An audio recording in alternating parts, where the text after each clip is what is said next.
Hello, my name is Sharon Williams. I'm the Parks and Recreation Chairperson, and today I would like to introduce you to Donna Kuykendall, Hello. the Program Assistant for Central State Extension. Donna will be a part of our Parks and Recreation April-Spring series, and today Donna will be showing us how to make a rainbow salad. Thank you for being here, Donna. Thank you. And the kitchen is all yours. All right. Well, thank you for having me. I'm excited to be here. It is a delight to always work and partner with the city of Trotwood. You guys have an awesome staff. I love Sierra so much. We collaborate on a lot of things. So just to give you a little bit of background, I'm program assistant with Central State University Extension. I do nutrition education. I teach both youth and adults to eat well, to live their best life, to always be mindful about not only what they eat, but also engage in physical activity. Chronic obesity is, of course, a problem throughout our country, and it's a growing concern among our youth. And so it's important that they learn how to eat well, how to eat right. And then, I don't vilify foods with them, but I do tell them that it's important that they're getting the right amount of food from all the different food groups, and not to consume so much sugary drinks and fried foods and snacks and all of that. And when Sierra approached me about doing this, I kind of thought, well, okay, what I'm gonna prepare. And then I thought, with the change of season, with our urban farming programming coming on the horizon, I thought, what, let's do a salad, and then let's do a rainbow salad. So we will have and examine all the veggies that we have here and what will make really a really good nutrient dense, filling, and tasty salad today. So in keeping with that, when we talk about starting with a salad, we're talking about identifying a really good base. And when we talk about a base, we're talking about dark leafy green lettuces. Here today I have a romaine lettuce, but of course you can actually use other lettuces. You can use kale, spinach is a great one, Swiss chard is another one. And then I might get the side eye on this, but also collard greens is really, really good as a base. Very hearty, very high in nutrients, great fiber, and so it is really ideal. And so we will start there. So if you want to take the tongs and then put a little bit on the plate. Okay. And you said this was romaine? This is romaine, yes. And so romaine is pretty widely available, economical. You can find it in virtually every grocery store. It keeps really well. One of the things that I tell people that is really good to invest in is a salad spinner. Back in the day, we would get iceberg lettuce and wash it, and then it get wilted. And then moving up to the romaine, we wash it and then we kind of shake it dry and maybe squeeze it with some paper towels. But I'm telling you, get a salad spinner and it'll change your life, okay? Because I just rinse these really, really well, put it in my salad spinner, give it a few whirls, and look how crisp it is. So it's perfect. I'll testify to that. I've got two of them. They're wonderful. Yeah, get a salad spinner. Okay, so then next. I have a question for you. Yes. In regards to collard greens, do you have to do anything special, like blanch them, or just put them on the plate like? Well, you know what? You're doing your That's a great question. Salad. That's a great question. Certainly, you can blanch them because texture there is going to really be key. Collard greens are a very heartier green. It's thicker, so blanching would actually be really great. If you want to take away some of the bitterness, make it not so crunchy, so tough. So yeah, that would be a great thing. But then in a few minutes, we'll talk about packing a salad to go. And then in keeping with that, we'll look at using collard greens and then how you may not need to blanch them if you're gonna pack them to go, and then mix it with a vinaigrette or something. I see you're not using iceberg salad lettuce. No, we're not using iceberg. Now, growing up, always that's what I knew was iceberg lettuce. But iceberg has its place, but it is, just as the name implies, iceberg water. And so it's a higher water content. So it will provide you some nutrients, but not as much. You typically see kind of like iceberg lettuce a wedge salad with maybe like some bacon and a Caesar. I've had the wedge salads. Yeah, I love those. You love those, yeah. And those are good. So by all means, really you want to use what you have. I don't want to give the impression that you need to buy romaine or the Swiss chard or the kale or the spinach. If you have iceberg lettuce, use iceberg lettuce. It's really a matter of taste and variety. Okay. So next, moving on, so we got a great base here. So moving on, we're going to examine some red vegetables. So a lot of us are used to the tomatoes. Here I just got some vine ripened tomatoes. You can use cherry tomatoes. These are good. We also have radishes, we have some onions, and then we have some beets. And then let me pause here. When we talk about preparing a salad, you can do a raw, you can use a mix of raw and cooked vegetables. So when I talk about cooked vegetables, if you have canned vegetables, which are very economical, shelf stable, you can use those too. So we're talking about maybe using some corn or some peas, some other beans. And so that is fine. And then also throwing in some fruit, some canned fruit. So sometimes when we look at our budgets and we look at how much we need to stay in, buying fresh may not be in the budget. So if we want to do canned, that's completely fine. So we want to add in some of the red veggies here to our plate. And here I've got some beets. And so these are pickled beets. And so certainly they're shelf stable, they're already cooked, and then they're fine to use. But getting back into the lettuce, it's going to be heart healthy. It's going to give you a lot of fiber. It's going to look at giving you antioxidants to boost your immune system. When we talk about red vegetables, we have vitamins A and vitamin C. We have some folic acid. So if you want to make some choices right there. Okay. Now, on your onions, these are red onions. These are red onions, yes. Which ones are, are basically really good with putting on top of a salad as opposed to yellow and the white? Are the red ones the much better choice? The red ones don't seem to be as better, but they can be pungent. I kind of like partial to the red onions because they just bring some color to your salad. So I really like the red, but of course yellow is fine.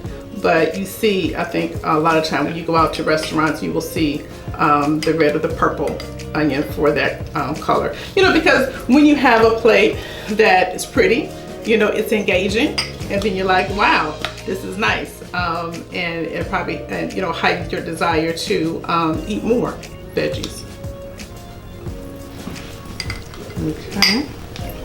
All right, so let's move on. So we've got our base, we've got our onions, we've got some tomatoes, we've got some radishes. Radishes are really good because they're going to give you that crunch, so increase the texture. So now we're going to move on to the yellow and the orange. And here we have yellow and orange bell peppers as well as carrots.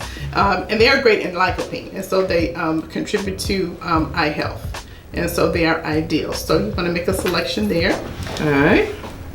And some vitamin C as well. So they're going to boost your immune system again. And most of the vegetables that we're talking about will have a cross section of vitamins. So vitamin C, vitamins K, we have even calcium. We'll be getting into some of the lettuces and the spinach.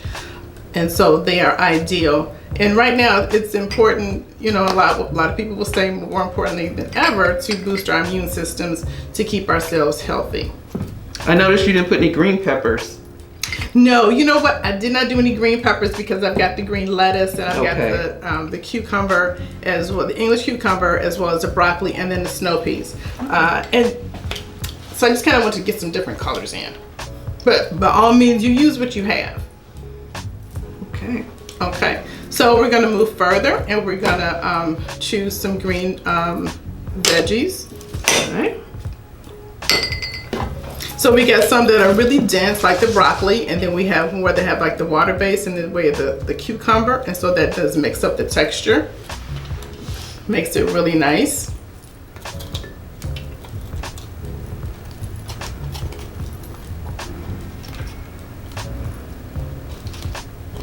There we go, it's looking nice.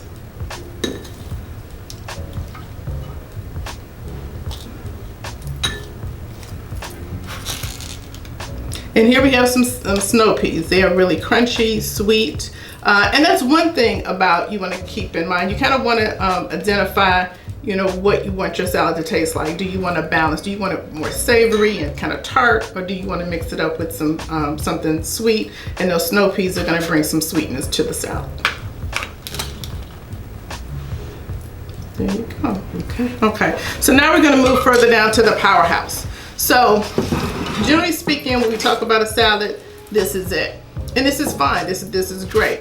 It can it can be eaten as a standalone meal, particularly like at lunch. It can be coupled with dinner. But if you want to heighten the calorie count in your salad, and then also bring some protein and some more variety, then you can kind of think about exploring some grains and some proteins in the ways of black beans and some garbanzo beans, what I have here. I also have some lentils, and all of these two are pre-cooked, and I just simply grab some canned garbanzo beans, in other words chickpeas, the same peas that we use for like hummus, which is real popular, or some black beans. You can also talk about consider using rice as a grain, and so to add, I wouldn't recommend using both, because then you would really kind of up the calorie content, the calorie count for the salad. So just kind of choose one or other. Here we've got some red quinoa, and this is great because it is indeed protein packed. So it's going to give you a sensation of fullness, and so it can just kind of top off the salad. The lentils technically are a grain because they're harvested as seeds, but because they have so much protein, we kind of lump them into the protein group. And then of course the garbanzo beans, and then the black beans. Okay. So I would just choose one of these and not both. Okay. And these are the red lentils. And then you can, now to keep them pretty neutral, you can just cook them in water. Mm-hmm. But if you want to up the flavor, you can cook them in vegetable broth or chicken broth. Okay. And so here I just kind of kept it pretty neutral. I think I'm going to try the chickpeas. The chickpeas? Okay, mm-hmm. Here you go. And I'll give you this spoon.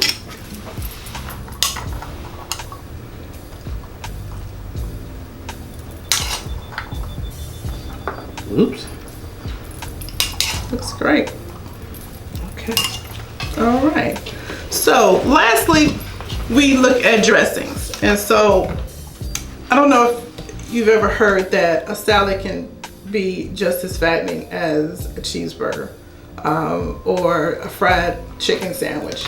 And that is due to, in part, the dressings. And so we want to kind of have some thought into what dressings that we choose. And so here today I have a balsamic vinaigrette, and then I have the classic ranch. And if we look and we read our label and then look at the difference in the calories, the balsamic vinaigrette comes in at 70 calories. And then this comes in at 130. Okay. And this is only per tablespoon, or 2 tablespoons to be exact. So when we measure out 2 tablespoons, and actually I should have got a tablespoon, just to kind of get an idea, and a lot of times, particularly like with our kids, my son loves ranch, so they tend to kind of go overboard. Mm-hmm. And they kind of go all in. You really don't want to do that, because that is really going to explode the calorie as well as the fat. And so we're gonna put this is of course a teaspoon, but let me grab this, and this is just going to be for like demonstration. Here, let me do this one. This one is cleaner. So I'm just kind of, I don't want to like say eyeball it, but that's what I'm gonna do today because I don't have the tablespoon. But this is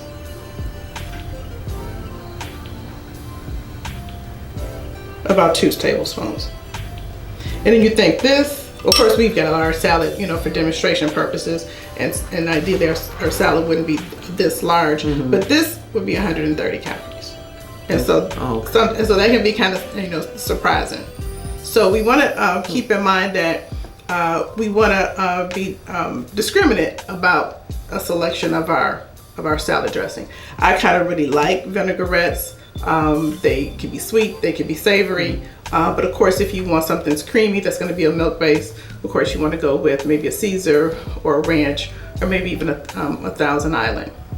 Okay. So of course you can choose which one. I'm not trying to sway you today, but we just want to keep in mind that serving size does matter. Okay. Because with the serving size, the more that we use, the greater number of calories we have, as well as the increase in sugar and sodium and all those things contained within the dressing. Okay.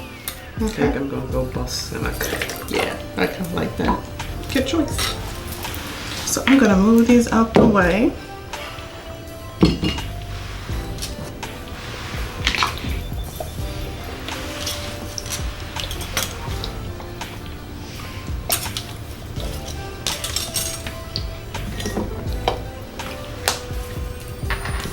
Okay, beautiful.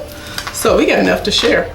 Though we were with a few folks, but going on just a little bit, we can also consider adding some fruit in the way of an apple, a pear, or maybe even some oranges, some mandarin oranges. You see mandarin oranges typical like in Asian style type dishes and salads, so you can kind of consider that. That will bring a lot of color. Of course, I add some vitamin C to it, and so I'm a fan of adding apples to my salad.